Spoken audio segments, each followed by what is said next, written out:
Hello and a very warm welcome to the analyst dated 18th August 2025, brought to you by Vajiram and Ravi, wherein we'll be covering the 7 set of current affairs issues which have featured in today's newspaper. The handout of this very discussion is available in the description below for your future reference.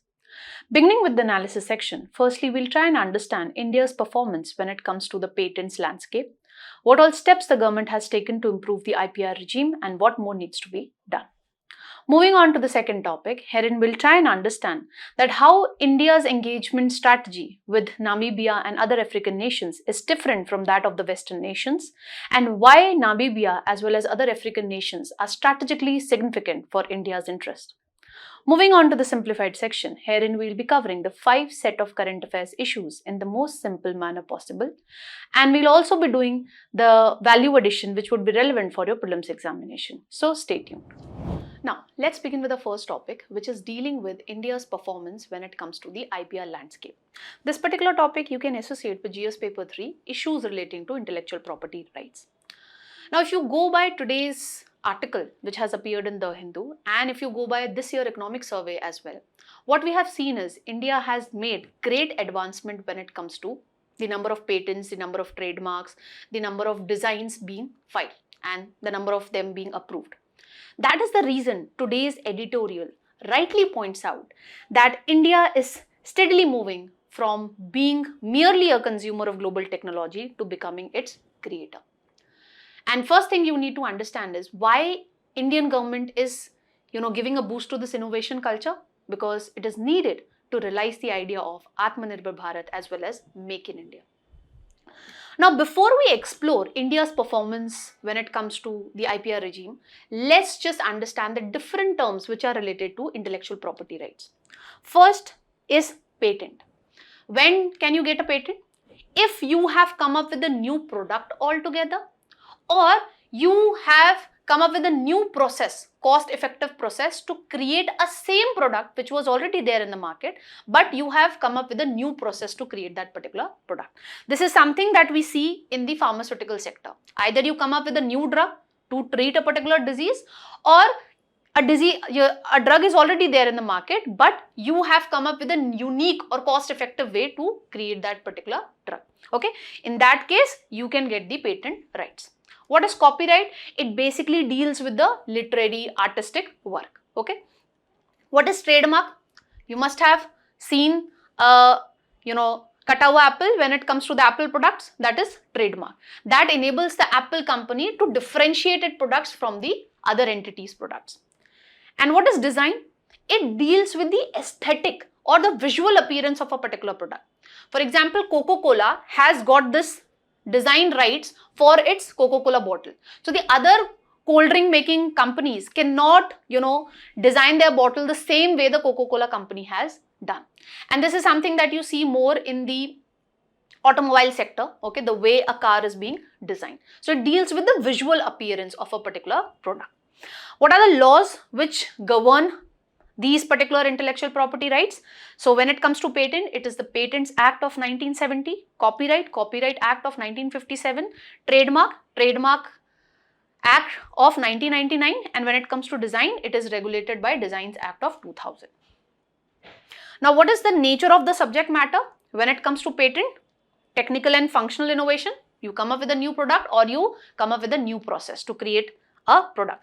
Then copyright. This deals with the literary and artistic works. Trademark, it enables you to do product differentiation. And design, as we discussed, it deals with the visual appearance of a particular product. Now, who is the authority which issues these different intellectual property rights? So, we have the Controller General of Patent, Design and Trademarks, which functions under Department of Promotion of Industry and Internal Trade. Okay, and that is the situation with the trademark as well as design. For copyright, we have Copyright Office, which again functions under this particular department only. Now, what is the term of protection that you get when it comes to patent? It is 20 years from the filing date. Copyright, lifetime of the author, plus from the time the author has died, from that particular time till 60 years. When it comes to trademark, 10 years initially, and you can renew it indefinitely for at 10 years at one stretch. And when it comes to design, initially the protection would be available for 10 years and you can extend it further for 5 more years. Okay, you cannot extend it indefinitely as we see with respect to trademark. Now, what are the type of rights that you get if you are the patent holder? You get the exclusive right to make, use or sell or license the invention. A third entity, if it wants to make the same patented product, then it needs to get the license from the true creator. Copyright, it basically protects the expression, not the idea per se. What do I mean by this? If I want to make a movie based on a novel, so if I'm just copying the generic idea which was highlighted in the novel, then in that case I don't need to get the copyright. But if I am copying the exact plot which is mentioned in the novel, then I need to get the copyrights from the person who has written that particular novel. Then trademark, as we discussed, it enables the particular entity to differentiate its products from the products being made by the other entity. And design, it gives the exclusive right to apply the design to articles in class of registration. No other company can copy the same aesthetic elements of that particular product, or no other company can copy the exact same visual appearance. Now, having understood the different terms which are related with the intellectual property rights, let's just understand what this year economic survey has to say when it comes to India's performance in these different IPR rights. When it comes to patents being filed and when it comes to patents being granted, as you can see from this particular graph itself, that both have increased considerably. If you compare the data of 2016-17 with that of 2023-24. When it comes to trademarks being filed and trademarks being registered, what we have seen is the trademarks being filed that has increased, but the trademarks being registered that have not increased that much, okay, considerably. When it comes to designs being filed and the designs being registered, both have increased tremendously. And the same is the situation with copyrights being filed and copyrights being registered. Both have improved. Now, the question that might be coming in your mind that, ma'am, why do we need to put in place a strong IPR regime? First and foremost, you need to understand, if you are a researcher, would you be incentivized to put in the effort and the money to come up with a new product altogether or to come up with a new design altogether if you know that your innovation would not be protected? The answer is obviously no. So if you want to give a boost to the innovation culture, if you want that the innovative mindset should be used to come up with the context specific solution or basically providing solution to the local problems, then you need to put in place a strong IPR regime. And when it comes to India, we have this movie of Padman wherein we see this, that how low cost menstrual pad manufacturing machine was created in India. This is possible. This is possible to come up with the context specific solution, giving a solution to the local problems only when you have a strong IPR regime. Then it enables you to attract FDI. Now, an MNC, multinational company, would not be incentivized to bring the technology in your particular country if it is not assured of the protection of IPR rights. So if you want that MNC should come and should transfer the technology and this should give a boost to domestic manufacturing capabilities, then you need to have a strong IPR regime.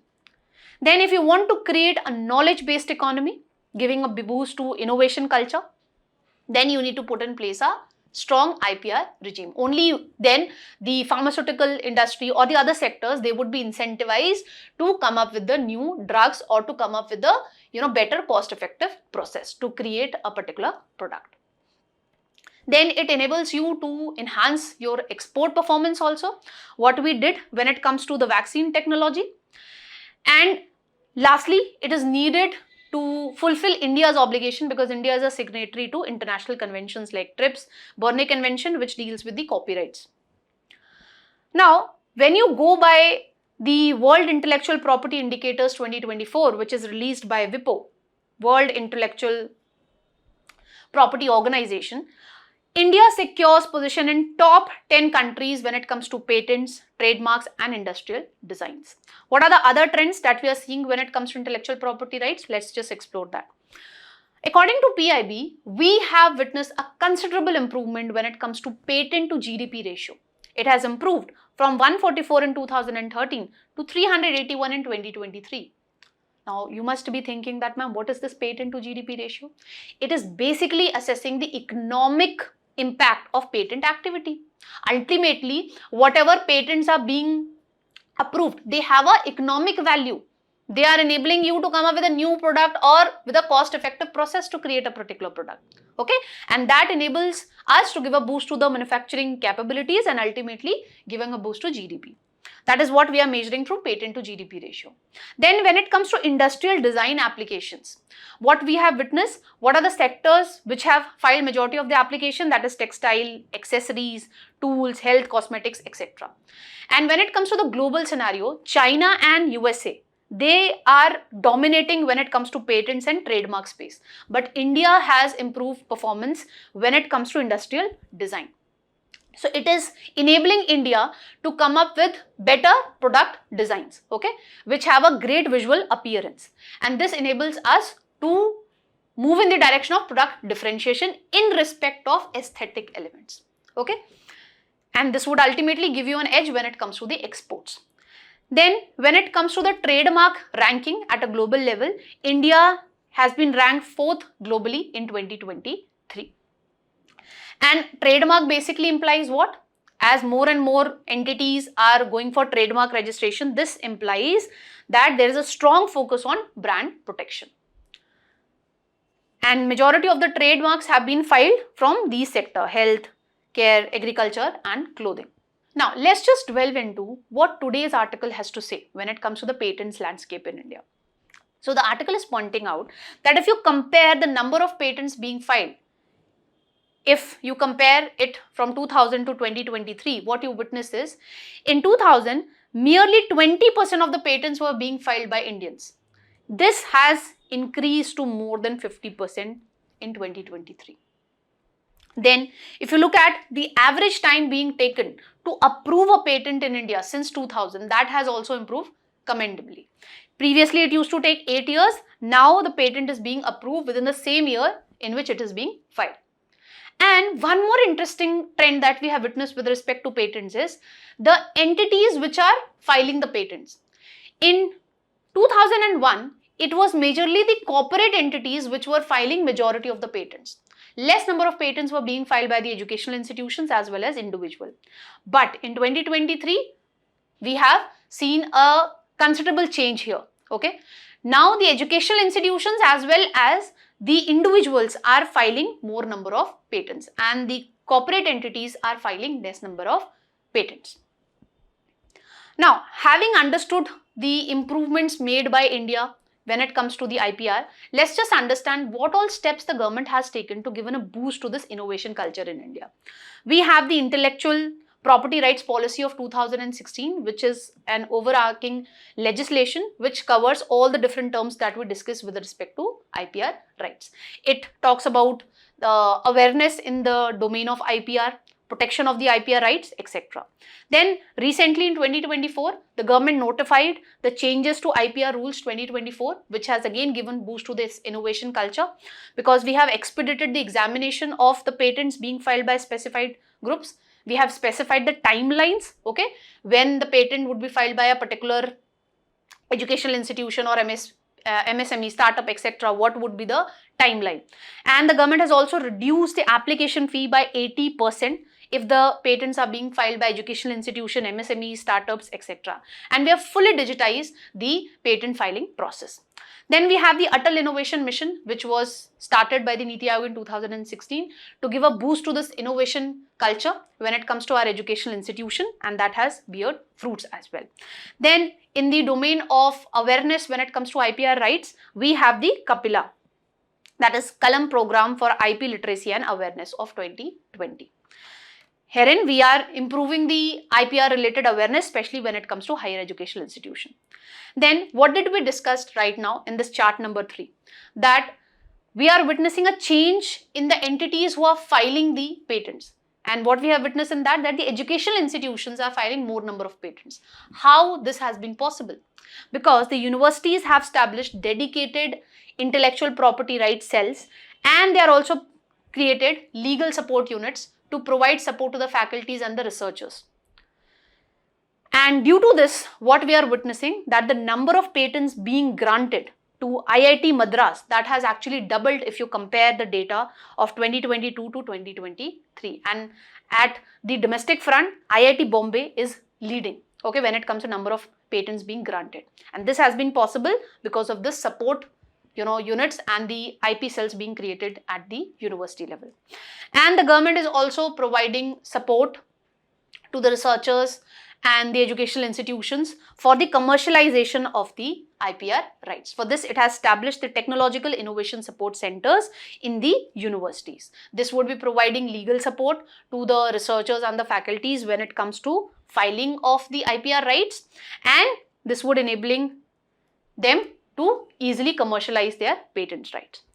Now, having understood the performance, the remarkable performance, I would say, when it comes to the patents landscape, what all challenges we are still witnessing? First and the pertinent challenge is low research and development expenditure being done by the Indian government. The R&D expenditure as a percentage of GDP is still hovering between 0.6% to 0.7%, which is quite low if you look into the R&D expenditure being done by USA and being done by China. So this needs to be increased to 2% if we want to realize the idea of knowledge-based economy. Then another challenge that we are witnessing is with respect to processing of patent applications being filed. According to today's editorial, what we are witnessing is red tapeism or bureaucratic hurdles. Okay, because low manpower is there when it comes to Department for Promotion of Industry and Internal Trade. And that is the reason 80% of the patents being filed in the past 2 years are still awaiting decision. Then there is a provision of compulsory licensing. What is this compulsory licensing? Wherein the government can allow a third entity to produce a patented product without getting the due permission from the patent holder. For what purpose? To serve the larger public interest. For example, if there is a health emergency or other national emergency. So, compulsory licensing enables the government to strike an effective balance between the rights of the patent holder and the larger public interest. And this is something that we use during the COVID-19 pandemic. And this was also used by India in case of Nexavar, okay, which has created a drug for kidney and liver cancer. Then, when it comes to the cases dealing with IPR, previously it was dealt by Intellectual Property Appellate Board, but this board has been abolished in 2021. So now what is happening? Whatever cases are related to IPR, they are being dealt by the commercial courts or the high courts, ultimately leading to backlog of cases in the courts. And lastly, there is poor enforcement of the IPR laws which are there, and that has been pointed out by the recent US Trade Representatives Special 301 report. And this is one of the reasons which is cited by the MNCs, okay, because of the poor enforcement of IPR laws, the MNCs are not ready to do the technology transfer. Another issue that we are witnessing with respect to pharmaceutical sector particularly is evergreening of the patents. What they do, they'll just tweak one aspect of the process to create the drug and they want to, get the patent rights again and again. This is misuse of the patent rights. So what needs to be done in this particular backdrop? First and foremost, we need to enhance the R&D expenditure if we want to give a boost to the innovation culture. Then we need to do post facto analysis of the patent quality. Once the patent has been approved, we need to see the economic significance of that particular patent. Okay, how much it is going to boost our manufacturing capability, and this we can also look into by seeing that where all this particular patent has been cited in different researches. Then we need to simplify the procedure. For this, we need to first enhance the manpower, okay, in the respective department, and we need to digitize the entire process of patent filing. Then we need to strengthen the IPR enforcement mechanism. For this, either we can revive this Intellectual Property Appellate Board, which we have done away with in 2021, or we can create specialized courts for faster adjudication.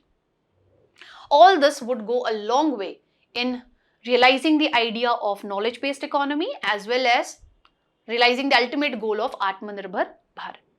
Now, based on the discussion, try and practice this mains practice question that I have prepared for you. With this, let's move on to the next topic.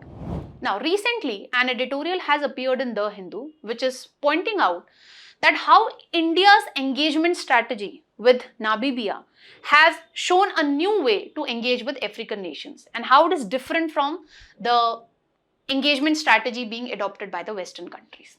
This particular topic you can associate with GS paper 2, India and its neighborhood relation. So when it comes to New Delhi, that is Indian government engaging with the African nations, what we are witnessing is we are going for issue-based partnerships. We are not imposing any such conditions on the African nations that you give us raw material or the critical minerals, only then we'll be bringing infrastructural development in your country, like what China is doing. Or in case of USA, you use this much of particular aid for this purpose, address the refugee crisis, only then we will be giving you this conditional aid. That is not what is being done by India. In case of India, our engagement strategy is guided by inclusive dialogues, enhancing trust between the nations, acknowledging the common history, colonial history that the two regions actually share, and letting African priorities shape the agenda. Now, first thing that we need to understand with respect to this article is India-Namibia relation. Let's look into the history of the relation between the two countries. So they both share a common colonial past. And in 1946, India raised the question of independence of Namibia in United Nations General Assembly. And the first assembly of Southwest Africa People's Organization was established in New Delhi in 1986, okay, while the Namibia was struggling for its liberation. India also provided material assistance and military training to its fighter when it comes to Namibia liberation struggle against the forces of apartheid in South Africa.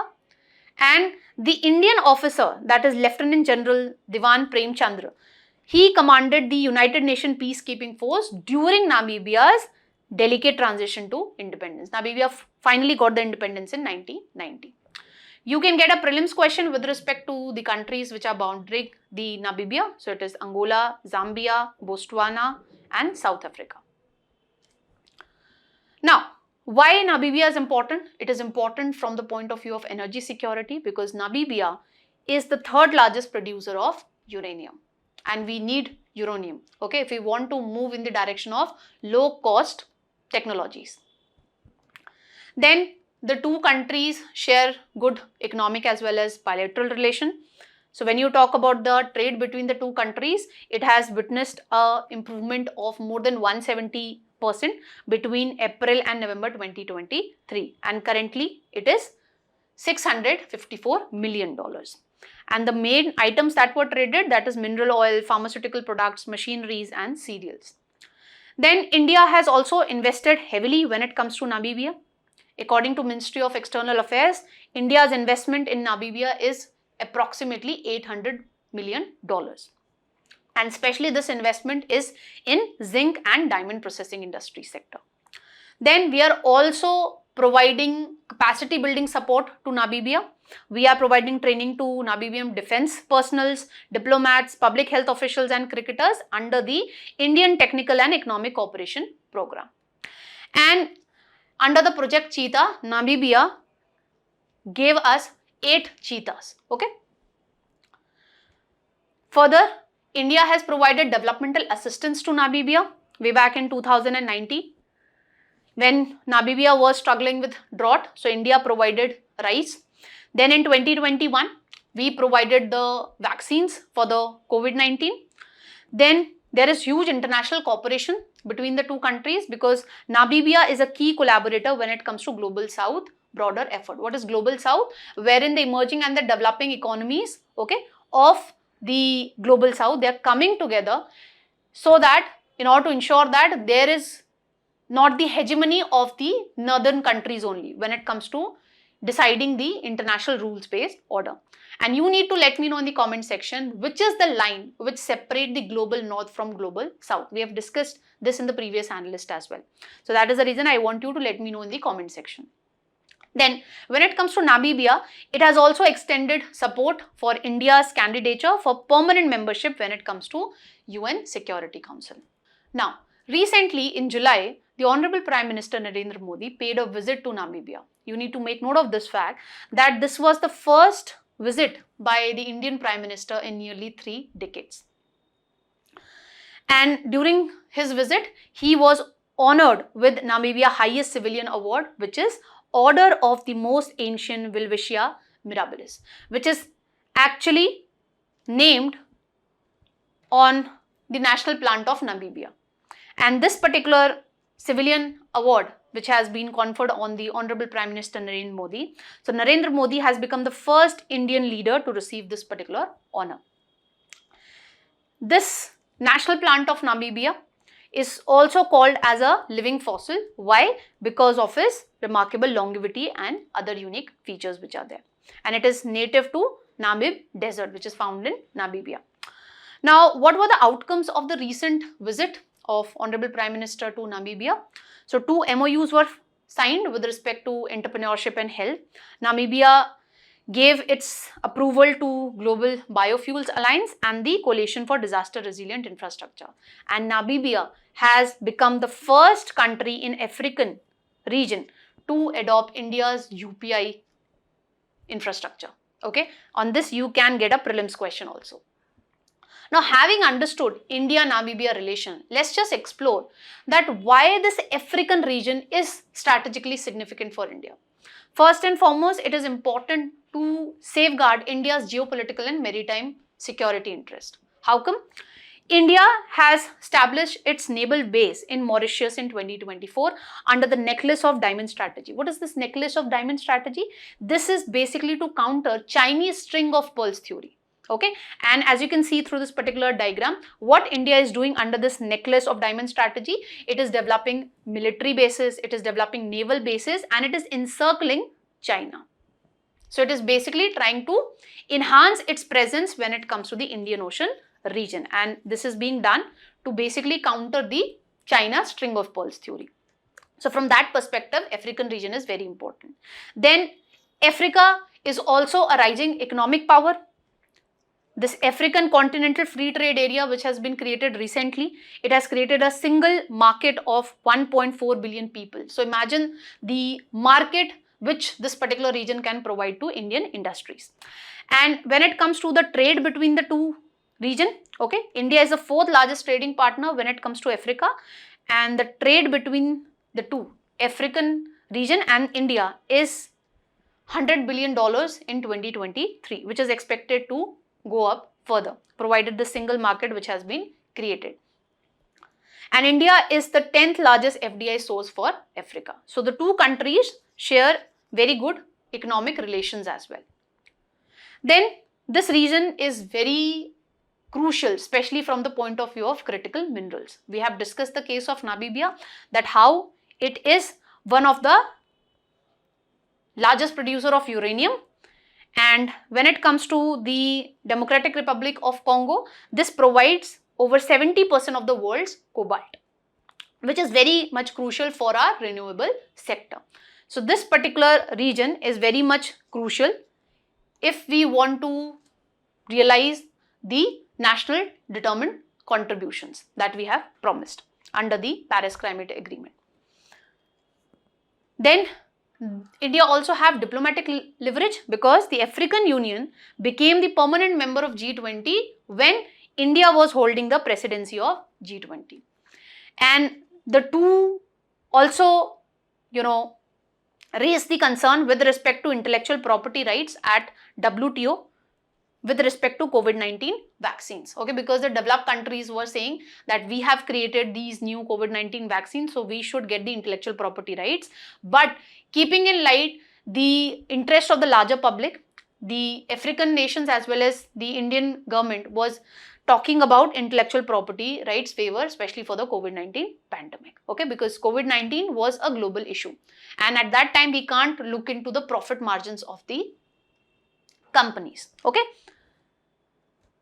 Then, having understood this thing that Africa is a very important region for India, and we need to understand that China is enhancing its footprint when it comes to this particular region, what steps India needs to take in order to enhance its presence and its economic ties when it comes to the African region.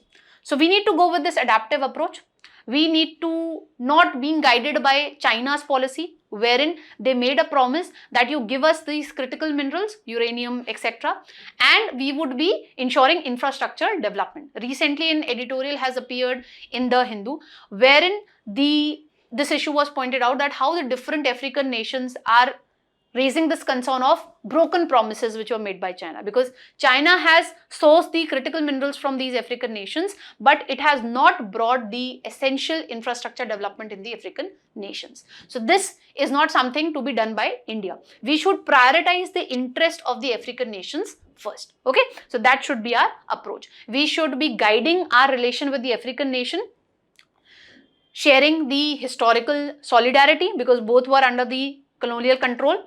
Then we should be prioritizing our relation, keeping in mind that what is in the best interest of African nations. Okay, because they have already witnessed broken promises at the end of China. So this mistake India should not repeat.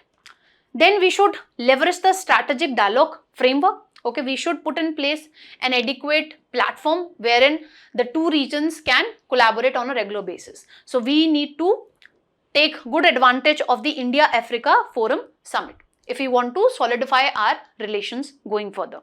Then we need to give a boost to the infrastructure in the African nations, because they are having the deficiency when it comes to the infrastructure. So India needs to fast track whatever high impact projects are there, and for this we should come up with the India-Africa Infrastructure Commission to ensure regular communication between the two regions and to fast track whatever decisions we have to take. Okay. In this regard, we should learn from China that how it has enhanced its economic cooperation with the African nations and under this Belt and Road Initiative, and to fast track its infrastructure products and to enhance its economic cooperation, it has come up with Forum on India-Africa Cooperation. So on these lines, India should also come up with a platform for the same, wherein we can expedite whatever investment we have to make when it comes to infrastructure creation in the African nations. And lastly, we should enhance our collaboration when it comes to critical minerals, because this African region is quite rich when it comes to the critical minerals like uranium, lithium, etc. So we need to come up with a cooperation, or MOU needs to be signed in this particular regard, because this is very much crucial for energy security when it comes to India. That's all that we have to discuss when it comes to this particular topic. I have framed a practice question for you people. So based on our discussion, try and practice this particular question. With this, let's move on to the simplified section. Now, beginning with the simplified section, an editorial has appeared in Indian Express today, which talks about that what all advancement India has done right from the time it gained independence. This particular topic you can associate with GS Paper 3, Inclusive Growth. So the writer has pointed out that recently when we celebrated 79th Independence Day, India stood as a confident, resilient and a rising nation. You need to tell me what is the difference between flag unfurling and flag hosting, because this was discussed in the previous analyst. Moving forward, the writer points out that right from the independence, India successfully crafted its destiny. How we became a responsible nuclear power, even when we had to face sanctions from the USA side when we conducted the nuclear test in Pokhran in 1990s. Then, even though Pakistan got the support of USA when we were engaged in a war with Pakistan in 1971, in that war, everybody knows that we won, and that led to creation of Bangladesh. Moving further, the writer is pointing out that how in the last decade, India's GDP has doubled. And according to IMF estimates, India becoming the 4th largest economy, right behind USA, China and Germany. And when you talk about purchasing power parity terms, India is already the 3rd largest economy. We are behind China and US. Now, what is this purchasing power parity? At times I have seen students getting confused between purchasing power parity exchange rate and the market determined exchange rate. When it comes to market determined exchange rate, therein we would be basically taking into account the goods which are being exported and imported. Okay, based on that the market determined exchange rate is determined. But when you talk about purchasing power parity, Herein, we get to know the cost of living in two countries. How do we calculate this? So for this, we consider a common consumption basket of goods and services which is consumed in both the countries. Then we'll be seeing that what is the expenditure, how much money I need to spend in rupee terms in India in order to buy this common consumption basket of goods and services, and how much expenditure an American individual needs to done in terms of dollar to buy this common consumption basket of goods and services. Based on that, we get the GDP in terms of purchasing power parity terms. This is a very good indicator to understand that what is the exact cost of living in the two countries. Okay. Then going further, the writer has pointed out that since independence, we have made great advancement in different domains. Let's just look into what all domains the writer is basically talking about. First and foremost, in the domain of space. So Chandrayaan-3 did a historic soft landing near the moon's south pole. And we also launched the Mangalyaan mission at a cost at which a Bollywood film is created. Okay. Then in the digital revolution front also, we had made great advancement with respect to UPI, and recently Namibia has become one of the African nations to adopt this UPI infrastructure from India. So this is inspiring fintech innovations worldwide. Then India has intellectual and entrepreneurial footprint as well. We have Indian origin leaders like Sundar Pichai, Satya Nadella, Indra Nooyi, which worked in the company of PepsiCo, and many more leaders in various influential corporations. Then the writer is pointing out that what was the situation we witnessed right after independence. So at the independence, our GDP was very less. It was roughly around $30 billion. Poverty levels very high. 80% of the people were living below the poverty level. Then average life expectancy, because of poor health infrastructure, it was very less. Nearly 32 years in 1947, and people were dying because of the communicable diseases. Then literacy level was quite less, merely 18% in 1951, and we were not self-sufficient when it comes to food grain production. Okay, you all must be aware of PL 480, how we were dependent upon USA for food grain supply. So our food grain production was roughly 50 million metric tons. After independence, if you compare the situation today, what all advancement we have made, that is what the article is talking about. So we have made great advancement when it comes to people living under poverty. In 2021, when the World Bank stated that now the extreme poverty level would be measured at this level, $3 per day. In majority of the countries, what we saw that when this threshold was stated by World Bank, poverty level increased in majority of the countries. But the scenario was quite different when it comes to India. The poverty levels actually declined from 27% in 2011 and 12 to merely 5.3% currently, according to World Bank estimates. Then literacy level has improved manifold. Currently it is 77%. Life expectancy has improved manifold because of better healthcare infrastructure, because of Pradhan Mantri Jan Arogya Yojana. The out-of-pocket expenditures have gone down. Okay, vaccines have, vaccination programs have been improved, Indradhanush program, etc. So because of this, the average life expectancy has doubled to 72 years currently. Then we have made great advancement when it comes to food grain production. From a food grain importing country, we have become a food grain exporting country. The food grain production has multiplied 7-fold and it has reached to 353 million metric tons in 24-25. We are the world's largest rice exporter. On this, UPSC has asked a question also. And when you talk about the grain stocks that are there with the Food Corporation of India, it is well above the buffer stock norms. Then if you talk about the advancement in horticulture, the output have risen by 15 times. Milk production has increased by 11 times. Egg production has increased by 77 times.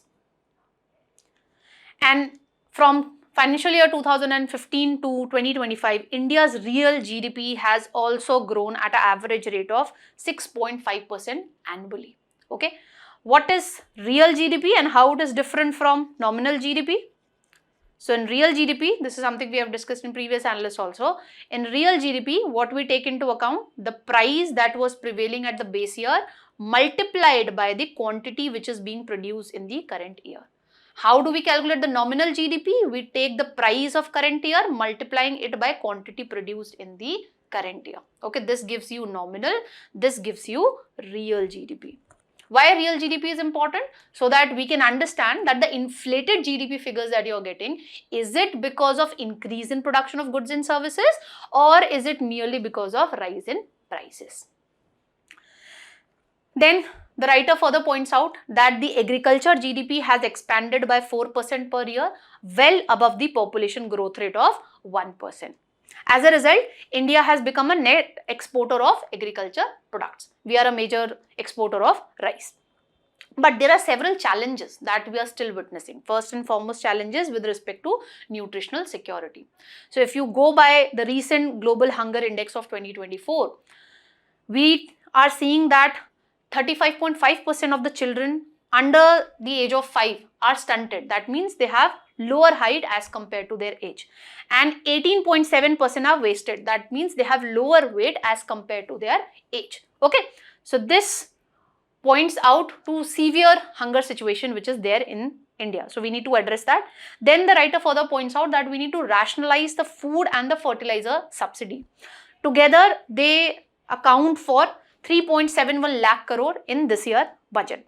Why we need to rationalize these food and fertilizer subsidy when they are providing a social security, benefit to the vulnerable section? Because of the leakages. According to various studies, the writer is pointing out that at least 20 to 25% of these subsidies do not reach to the intended beneficiaries. So there are exclusion errors here. And they come at the cost of productive investment. So if the government do not give this much amount of food and fertilizer subsidy, we can actually use this particular money to create infrastructure projects, which would help us in enhancing the productive capacity of the economy, ultimately giving a boost to GDP. That is what the writer is pointing out. Then the writer further points out that what more needs to be done. First and foremost, we need to increase the investment in agriculture R&D. We should not just merely provide fertilizer subsidy, we should actually invest in the agriculture related R&D, basically coming up with better seed quality, climate resilient seed quality, better irrigation facilities, etc. And we need to put in place efficient value chains. For this, what we need to do, we need to put in place adequate cold storage infrastructure. That would go a long way in reducing the food wastage that we are seeing in case of India. You need to let me know, because this is the data we have discussed in various analysts, according to Niti Aayog, how much amount of food we are wasting on an annual basis. Then the writer has further pointed out that we need to keep in mind the environmental sustainability. Whatever plan we are coming up with to realize the idea of Viksit Bharat, we should keep in mind the environmental sustainability.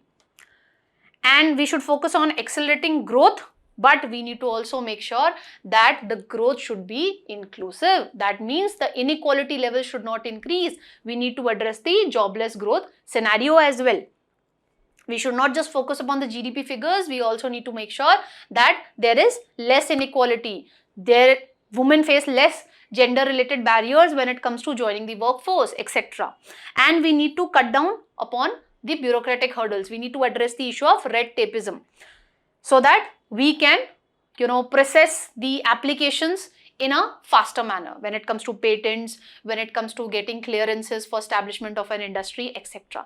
That would give a boost to ease of doing business. And lastly, the writer is pointing out that we need to adopt a scientific culture as a guiding principle backed by investment, ultimately giving a boost to R&D infrastructure, the knowledge-based economy that we discussed in the first article of the analysis today. That's all that we need to know with regard to this particular topic. Let's move on to the next one. Now, recently a study has pointed out that how the invasive species in one of the National Park of Assam is impacting the habitat of feral horses. This particular topic we can associate with the environment section of our prelim syllabus. So the report titled Grassland and Flux is basically analyzing the land use and land cover changes that we have witnessed in this Dibru-Shikhawa National Park. This was given the designation of National Park way back in 1999. So from 1999 till 2024, by making use of remote sensing and geographic information, This study is trying to analyze the land use and land cover changes, basically how the degraded land has increased manifold when it comes to this particular area. So this study is pointing out that 2 invasive species are basically impacting the habitat of feral horses when it comes to this particular national park.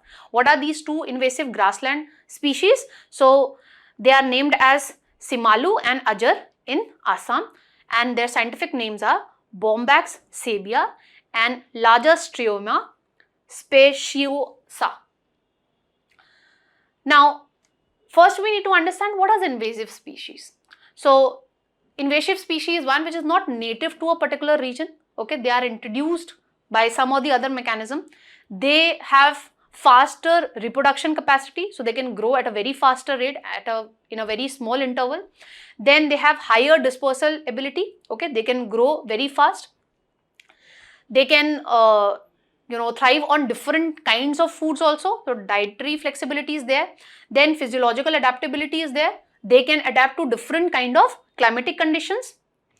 Then environmental tolerance is there. They can adapt to different kinds of environmental conditions which are there, and that is the reason they are able to grow at a very faster rate in any area. And they have the ability to alter the growth form to suit the current condition. Okay, it is basically talking about the physiological adaptability. Now, these 2 invasive grassland species are impacting the various, fauna and the floral species which are endemic to this particular Dibru-Saukar National Park. Okay, so the study has pointed out that how it is going to negatively impact the species which are endemic to this grassland, that is Bengal florican, hog deer, swamp grass, babbler, and severely it is going to impact the feral horses, which basically belong to the family of military horses which were abandoned during the Second World War. Now, let's just look into certain film pointers with regard to the international arrangements which are there to control the invasive alien species, because UPSC has asked a question in this respect. So we have the Convention on Biological Diversity, ACHI Target 9, which deals with the invasive alien species, which talks about their identification, control and eradication. Then we have Global Invasive Species Program, which support the CBD's Article 8 Clause H. And herein, we are trying to control the invasive alien species with the efforts of IUCN. Then there is Convention on Migratory Species, which is also referred to be as the Bonn Convention, which considers the invasive alien species as a threat to the migratory species. Then we have UN Convention on Laws of the Seas, wherein the states are required to protect and preserve the marine environment from the harmful impact of this invasive alien species. And on this, UPSC has asked a question, that is IUCN SSC Invasive Species Specialist Group, which aims to reduce the threats to ecosystem and their native species by increasing the awareness that how we can control these alien invasive species and how we can eradicate them from a particular region. Lastly, the study has recommended that the targeted grassland recovery project we need to come up with. We need to control the invasive species, improve the surveillance, increase the staffing. We need to relocate the forest villages and support the community-based conservation efforts. Okay, so that we can protect the flora and the fauna species which is there in this particular national park. Lastly, we need to know some pointers with regard to this particular national park. So, it is a national park as well as a biosphere reserve which is situated in the southern bank of river Brahmaputra, and it is situated in the extreme east of state of Assam. It is bounded by Brahmaputra and Lohit rivers in the north and Dibru river in the south. When you talk about the vegetation of this particular national park, so it consists of moist mixed semi-evergreen forest and moist mixed deciduous forest. It is the largest Salix swamp forest in the northeastern India. Salix swamp forest basically refers to that there is high growth of willows. And when you talk about the flora of this particular national park, it consists of these many species. You don't need to make note of this because these are scientific names. Okay, we have already discussed it in the article. Then the fauna, it is tiger, elephant, leopard, jungle cat, etc. and it is identified as an important bird area as it has more than 380 species of bird. When you talk about this particular region, in 1890, this region was declared as reserve forest.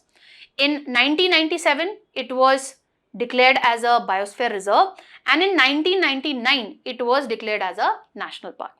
There are certain indigenous tribal communities on this also you can get a pointers which are situated in this particular national park. So this is Mishings, Sonowal, Kacharis, Deoris, which inhabited this particular national park.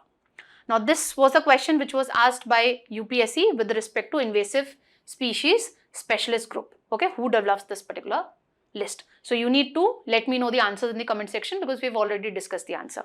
With this, let's move on to the next topic.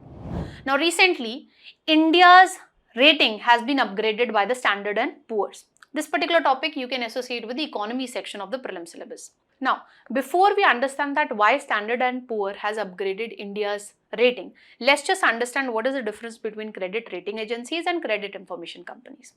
Here one mistake is there. This all information deals with credit information companies and this all information deals with credit rating agencies.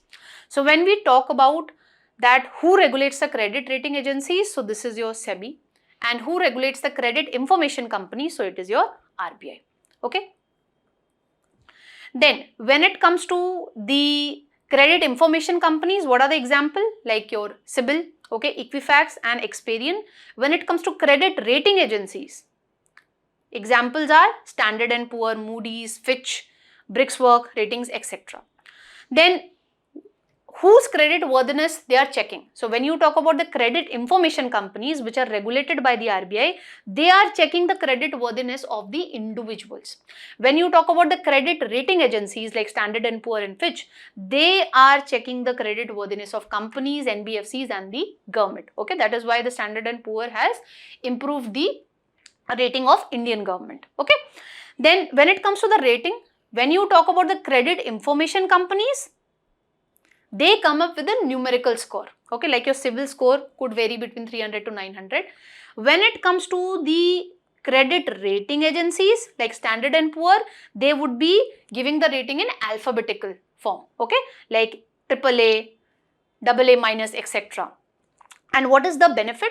Ultimately, this would help us to understand the repaying capacity. When it comes to the credit information companies, they help us to know the repaying capacity of individuals, and if the repaying capacity is good, they will be able to get their loans application approved easily and they would also be getting the loans at a lower interest rate. When it comes to the credit rating agencies, what is the benefit of the the ratings they are coming up? This helps us to know the credit worthiness of government. Okay, so if the rating have been improved, it clearly implies that the government would now be able to get the loan at a lower rate of interest. Okay, so what is the context? So we have discussed that how the Standard & Poor global rating agency, it has upgraded the rating of India to BB from BB minus.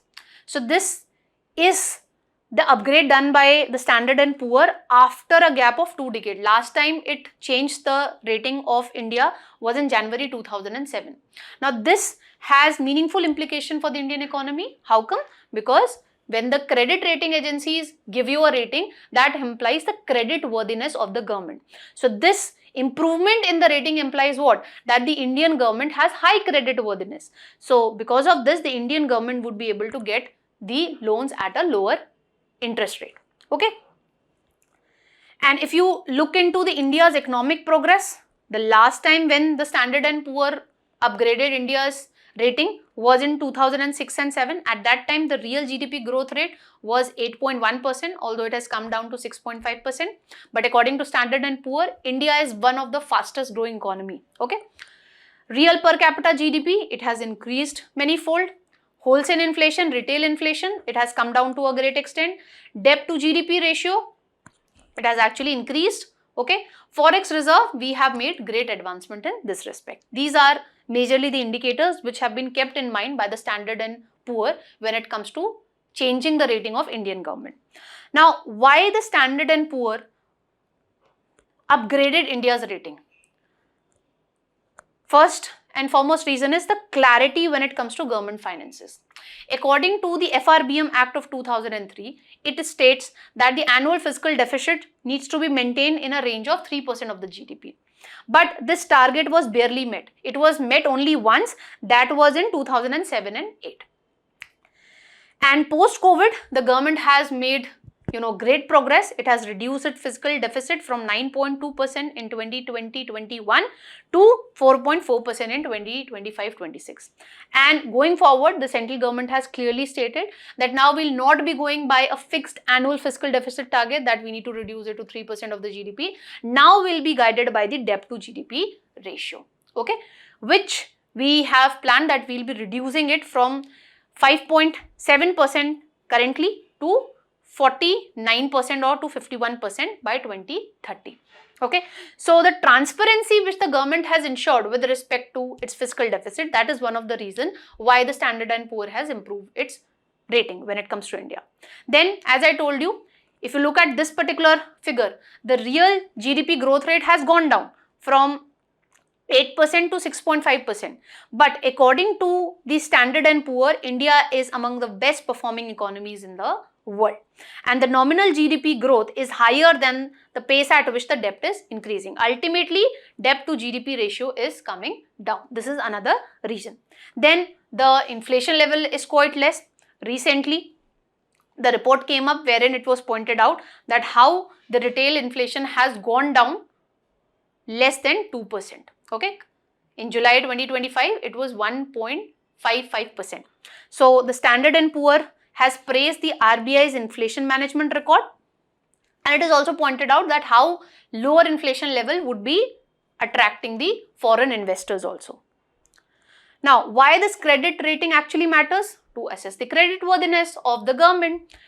And the way if you have a higher CIBIL score, you get your loan application approved easily, okay, and you can also get the loan at a lower interest rate. The same thing happens in case of government if its credit rating is upgraded.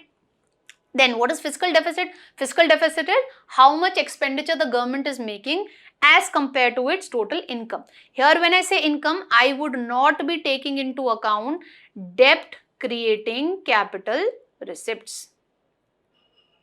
Please make note of this thing. Okay, debt creating capital receipts would not be taken into account when I talk about the total income. Okay, so when you talk about the fiscal deficit, currently it is roughly 15 to 16 lakh crore. Now, as the rating of Indian government has improved, this implies that Indian government has better ability to repay the loan, and ultimately later on, if it wants to borrow the money from the market, it would be able to get it at a lower interest rate. And this would also be enabling the the companies in India to get the interest rate from abroad at a lower interest rate. Now, what is this rating scale? So, next step would be to get BB+, and later on, the final step would be to get AAA. Okay, which signifies extremely strong capacity to meet the financial commitments. Okay, so this would be our ultimate target to get AAA. Going ahead, we have already discussed that what this better credit rating actually implies, that the government can get the loan from the market at a lower rate of interest. The financial markets are already preparing for this. So the government bond yield has fallen to a great extent, okay, because of this improvement in the credit rating. And the Standard & Poor has pointed out that going further, it would be raising India's rating. Make note of this thing. Standard & Poor has stated that it would be further raising the rating of Indian government provided the fiscal deficit of center and state provided combined fall below 6% of the GDP on a structural basis. But the Standard & Poor itself has highlighted that it is a tough task. Combined fiscal deficit, that means fiscal deficit of center as well as state, both would be able to reduce it to 6.6% by 2028-29 from 7.8%, which is the current level of fiscal deficit, combined fiscal deficit of center and state government. So reducing the fiscal deficit to 6% would be a very tough task. Okay, that's all that we need to know with regard to this particular topic. UPSC has asked a question in this respect, so do practice this question and let us know your answers in the comment section. With this, let's move on to the next topic. Now, recently, one of India's largest refinery and fuel retailer has got the permission to produce the sustainable aviation fuel at a commercial level. This particular topic you can associate with GS paper 3 energy section. Now, Indian Oil Corporation would be starting the production of sustainable aviation fuel on a commercial basis at its Panipat refinery plant, which is situated in Haryana, by the end of this financial year. As recently, it has got the certification from this particular entity for commercial production of sustainable aviation fuel. So what is this ISCC SOR SIA certification system? So it is a certification system for compliance with carbon offset and reduction scheme for international aviation criteria. And this certification is needed if any company wants to produce sustainable aviation fuel. Okay, so this Indian Oil Corporation has got this certification. The year 2027 is important. Why? Because this would be marking the adoption of sustainable aviation fuel on a global level, because the mandatory phase of adoption of this sustainable aviation fuel has started at a global level. It is applicable to international flights which require airlines globally to offset any growth in carbon dioxide emission beyond the 2020 levels. Now, what is this sustainable aviation fuel? So it is basically a biofuel which is produced from sustainable feedstock. When you talk about this Indian Oil Corporation, it is going to use the used cooking oil. Okay, and this sustainable aviation fuel has the chemical properties similar to the conventional aviation turbine fuel. So it can be easily blended with the conventional aviation turbine fuel, and we can use this blend of sustainable aviation fuel plus the traditional aviation turbine fuel, and this could be used by the planes. For instance, when you talk about India, the Airbus claims that all its aircraft are capable of flying on a maximum 50% blend of sustainable aviation fuel with that of the conventional aviation turbine fuel. Now, when you talk about this Panipat plant, which is situated in Haryana of Indian Oil Corporation, this would be using the used cooking oil, as I told you, but the problem is how do you collect it? Okay, so it is going to collaborate with the hotel chains and the major, sweet producer and the snack producer, that is Haldiram, to get the used cooking oil. But the problem is how do you collect the used cooking oil from small vendors? That is the problem that we need to address. And the article points out that the current capacity which this plant, which we are going to set up in Haryana, it would be sufficient to meet the country's 1% of sustainable aviation fuel blending requirement, especially for the international flights by 2027. So this is something that we have to give effect to. So the sustainable aviation fuel which this Panipat plant would be able to produce, that would be enough to meet our international obligation, that we have to make sure that at least 1% of sustainable aviation fuel is being blended with the conventional aviation turbine fuel that is there. But as I told you, the challenge would be collection. How do you collect it from the small vendors? Now, what is the relevance of the sustainable aviation fuel? It would help in decarbonization of the aviation industry. According to experts, this would be able to reduce 60% of the global aviation industry's carbon dioxide emissions. And it is also going to provide us export opportunities, because this blending mandate is already enforced when it comes to European Union nations. So they might be our first customers. And then when you talk about India's National Fuel Coordination Committee, it has come up with the indicative targets for blending of aviation, turbine fuel with this sustainable aviation fuel. And it is in line with the framework, international framework that we have discussed. So indicative targets are by 2027, especially for the international flights, we have to make sure that 1% of the sustainable aviation fuel is blended with the conventional fuel. And in 2028, we'll increase it to 2%. Currently, the government has not come up with a roadmap with respect to domestic flights, but yes, this indicative target would be applicable to the international flights. Why it has not come up with a roadmap when it comes to domestic flights? Because domestic flights have raised this concern that the cost of production of this sustainable aviation fuel would be high, and this would lead to escalation in the fuel cost. And according to industry experts also, this sustainable aviation fuel would be costing 3 times more than the conventional jet fuel. Okay, so that is the reason government has come up with the roadmap for going with the blending target for the international flights and not for the domestic flights. But over a period of time, we'll also be coming up with the domestic flights. Now, when you talk about this particular Indian Oil Corporation, it is also planning to set up a unit wherein it would be using the alcohol, okay, which involves using ethanol as a feedstock to make the sustainable aviation fuel. In the Panipat plant, it is going to use the used cooking oil. The another unit which it is planning to come up with, therein it would be involving use of ethanol as a feedstock.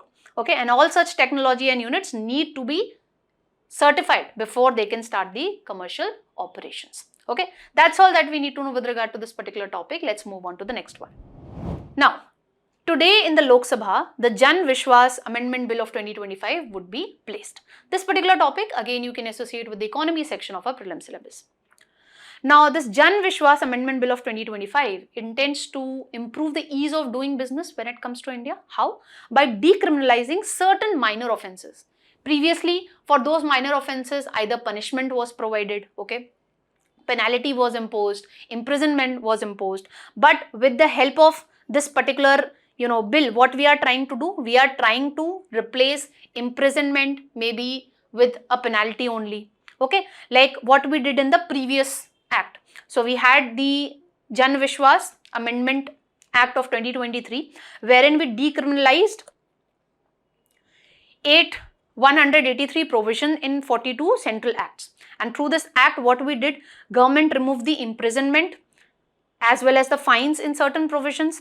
Imprisonment was removed, and in place we introduced fines, okay, that you will not be put behind the bars for a minor offence, rather you just have to pay the fine. And in certain cases, imprisonment and fine were converted into a mere penalty. So this 2.0 version of Jan Vishwas bill is basically trying to decriminalize minor offences, which has been impacting the ease of doing business when it comes to India. Okay, so over 350 provisions are proposed to be amended through this particular bill. Now, when you talk about this Amendment Bill of 2025, it has introduced a new concept of improvement notice instead of penalty in case you have committed the offence once. So this is going to make a shift from penalize on the first detection once you have made a minor offence. Previously, what used to happen in the first instance also, you were penalized. But now what we are doing, we are going to give you an improvement notice, okay, so that we can improve voluntary compliance before financial sanctions are applied. And this is different from the penalize on the first detection approach that we followed in the 2023 Act. Okay, here we are going with inform, correct and penalize model so that we can encourage voluntary compliance with the rules which are there. No penalty would be imposed if you have committed the offence once, and improvement notice would be given if you have committed the offence once, and then we would be giving you an opportunity so that you can, improve the compliance. And second time if you committed the offence again, then in that case penalties would be applicable. And what all fines would be applicable, that would differ based on the offence. Now, for instance, what all changes we are going to make, certain examples in the Drug and Cosmetic Act. Previously, manufacture and sale of Ayurveda Unani drugs is punishable with 6 months imprisonment and a fine of 10,000. Now, this recent amendment bill proposes to replace the jail term with only a fine of 30,000. So, you see, we are replacing the imprisonment provision with merely a penalty. Now, when it comes to Motor Vehicles Act, herein we are going to amend this section 194F of the Act. Currently, according to the section, what happens if you are needlessly honking in an area, okay, where it is prohibited that you should not, honk. So, in that case, you would be imposed a fine of 1,000 for the first offence and 2,000 for the second and subsequent offence. Okay, the bill proposes to replace the fine in the first instance with a warning. As we discussed, in the first instance, improvement notice would be given. Directly, we will not be imposing the fine on you. So, firstly, we will be giving you an improvement notice, and then if you did the honking second time again, then in that case, subsequent offence penalty up to 2000 would be applicable. Now, when you talk about the previous Jan Vishwas, one version that was there in 2023, we did away these particular changes. So, we did away with section 41 of the Food Corporation of India Act. Under this act, what was there? According to section 41, if you use the FCI name in any advertisement without its consent in written, then you were punishable with imprisonment for a term which may extend to 6 months, and fine was also imposed. So this provision was done away with when we brought the Jan Vishwas first version, okay, which was introduced in 2023. And similar provisions of imprisonment up to 6 months was removed from section 33 of Indian Forest Act of 1927, wherein if you cut down a tree or damage caused by cattle in protected forest, for this a fine was imposed. Okay, so what we have done, we have removed this imprisonment provision and we have kept this fine thing, 500 rupees fine. That's all that we need to know with regard to this particular topic. Quiz would be coming right up next, so don't forget to practice the quiz and check your knowledge. Till then, keep smiling, keep learning. Have a great day, all of you.